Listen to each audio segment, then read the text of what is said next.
kufsi iyo dil ayaa loo geystay gabar yar oo 16 jir ahayd oo xaas ahayd. Nimco Cabdiwali Cismaan oo ahayd gabar 16 jir xaas ah ayaa la kufsaday kadibna tuuray lagu dilay sida uu warbaahinta u sheegay aabaheeda oo lagu magacaabo Cabdiwali Cismaan. Falkan ayaa lagu eedeeyay in uu ka dambeeyay saygeeda kaas oo isaga iyo rag kale ay si arxan darro ah u kufsadeen xaaskiisa kadibna ay ku dhufteen dhowr tuuray ilaa ay ka dhimato. Marxuumadda ayaa ka hor inta aan falkan lagu samaynin waxaa rag uu horkacayay saygeeda ay ka afduubteen gurigeeda oo ku yaala deegaanka Dar es Salaam oo hoostaga degmada Goldogob. Aabaha dhalay gabadhan oo la hadlay warbaahinta ayaa ka hadlay qaabka uu u dhacay falkaasi isaga oo sheegay in gabadhiisa si xun loogu tuureeyay 60 jeer kadibna dhaawacyo halis ah oo ka soo gaaray darteeda ay u dhimatay markii dambe.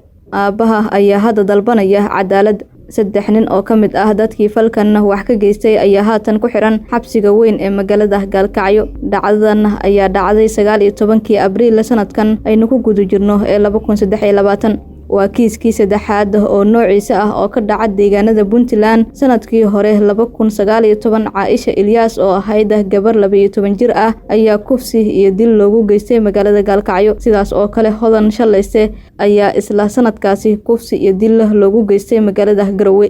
Puntland ayaa 2020 xukun dil ah ku fulisay raggii ka dambeeyay kiiska Caaisha Ilyas halka kiiskii kale ee Garowe ka dhacay la waayay dambiilayaashii falkaasi geystay.